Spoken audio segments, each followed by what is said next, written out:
ದಕ್ಷ ಬ್ರಹ್ಮಣ ಹೋಮಕುಂಡಲಕ್ಕೆ ಬಂದಾಗ ಅವರ ಘೋರ ರೂಪ ಹೇಗಿತ್ತಂದರೆ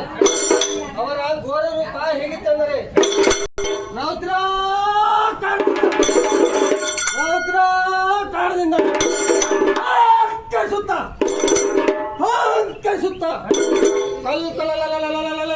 ಎಂದು ತಕ್ಷಣ ಯಜ್ಞ ಮಂಟಪಕ್ಕೆ ಬಂದನು. ತಕ್ಷಣ 33 ಕೋಟಿ ರಾಕ್ಷಸರನ್ನು ಸಂಹಾರ ಮಾಡಿದ ಬಳಿಕ ದಕ್ಷ ಬ್ರಹ್ಮಣ ಯಜ್ಞದಲ್ಲಿ ಜಿಗಿದನು. ಬಂದ ಹಾರಿವೀರ ದಕ್ಷ ಬ್ರಹ್ಮಣ ನಾಶ ಮಾಡಿದರು. ದಕ್ಷ ಬ್ರಹ್ಮಣ ವೃಂದವನ್ನು ಕಡಿದರು. ಹಾರಿವೀರ ಸರ್ಪ ಆಗ ದಕ್ಷ ಪತ್ನಿಯಾದ ಪ್ರಸೂತಾದೇವಿಯು ನಮ್ಮ ಶ್ರೀ ವೀರಭದ್ರ ದೇವರ ಚರಣಕ್ಕೆ ಎರಗಿದಳು. ದೇವ ನನಗೆ ಮಾಂಗಲ್ಯ ದಾನ ಮಾಡಬೇಕೆಂದು ಬೇಡಿಕೊಂಡಳು. ಕಾರುಣ್ಯ ಮೂರ್ತಿಯಾಗಿ ದಕ್ಷ ಬ್ರಹ್ಮಣ ಹರಿದ ತಲೆಗೆ ಕುರಿಯ ತಲೆ ನಿಟ್ಟು ರಕ್ಷಿಸಿದ ನಮ್ಮ ಅಭಿನಯ ರುದ್ರ ಕಡಚಿಯ ಪುಂಡ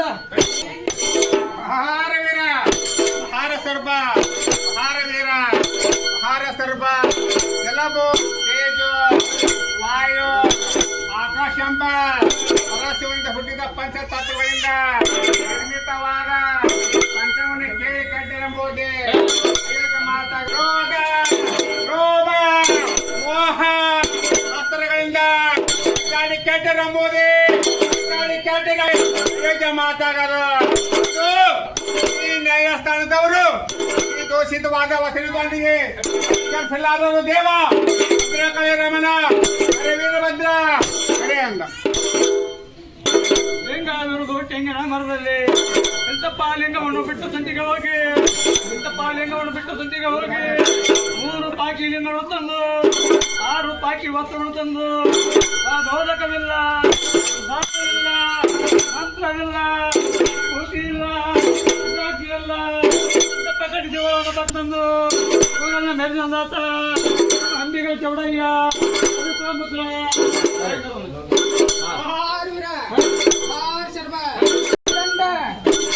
ಪುಂಡ ಕಲಿವೀರ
ಹೇಳ್ಬಿಟ್ಟು ಬರ್ರಿ.